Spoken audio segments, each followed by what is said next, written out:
On the afternoon of October 30th, local time, the meeting between heads of states of China and the United States in Busan, South Korea concluded after approximately 1 hour and 40 minutes. And the Chinese side stated that China's development and revitalization goes hand in hand with the US President Donald Trump's vision to make America great again, and that both countries are fully able to help each other succeed and prosper together.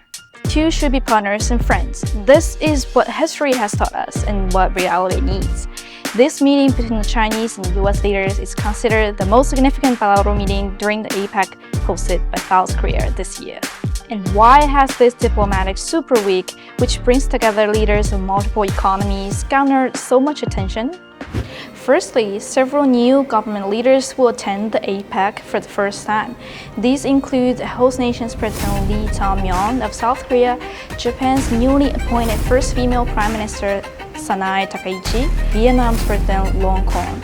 Additionally, Canada's new Prime Minister Mark Joseph Carney has also started his first Asian tour at this APEC. Given that some of these leaders have only recently taken office, this APEC meeting becomes a crucial window for observing the evolution of international political dynamics and the competition and cooperation among major powers. And just before the APEC summit, Japan's newly appointed Prime Minister Takaichi was criticized by Japanese media and netizens for her exaggerated actions with Trump at the US military base in Japan, with one comment describing it as "Chichoku mamire no Takaichi gaiko." Furthermore, President Trump and Prime Minister Carney also met for the first time since bilateral trade talks stalled. However, reports suggest that Trump and Carney face-to-face in South Korea with little to say. Secondly, multiple bilateral meetings during the APEC period have garnered more attention than the summit itself.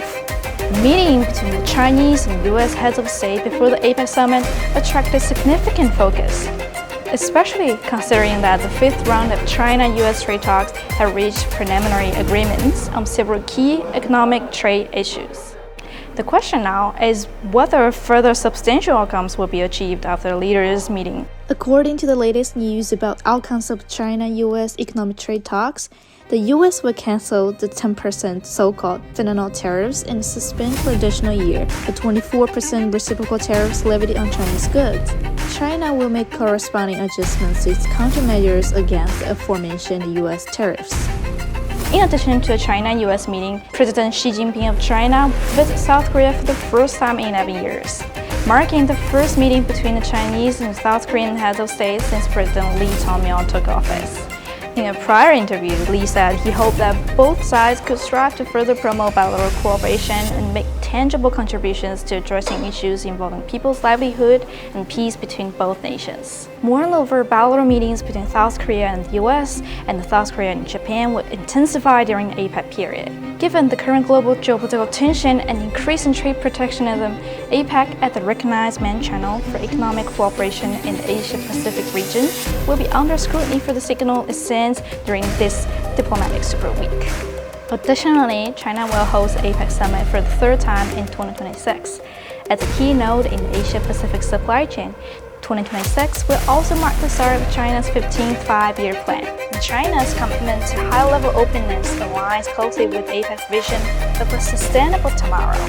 The world will be looking forward to seeing what new ideas and action China will bring to this APEC.